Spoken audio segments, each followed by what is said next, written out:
Јас не слушнав. Ама еве јас ќе поднесам преставка за поранешен градоначалник од вашата партија кој што има стан на 6-ти кат. Ајде да зборуваме реално. Не може сега ја не знам, јас знам. Ајде да зборуваме. Мислам дека така треба да зборуваме. Еве уште еднаш ви кажувам, не ДКСК кој ќе биде избран, што ќе биде избран.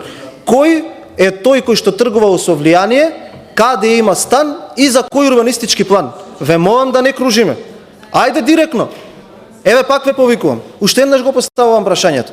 Кој урбанистички план, кој тргува со влијание и како се вика урбанистичкиот план? Бојрум, еве ја сцената, одговорете.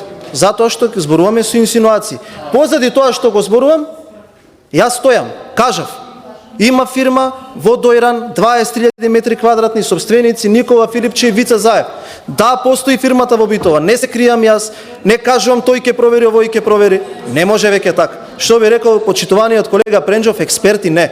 Или ќе расчистуваме до крај или не може да кружиме. Така да ве замолам уште што вие три работи како одговор да се дадат. Ајде оттендаш да почнеме со името на урбанистичкиот план и ќе стигнеме до тој што инсинуирал и кој има таму стан. Благодарам.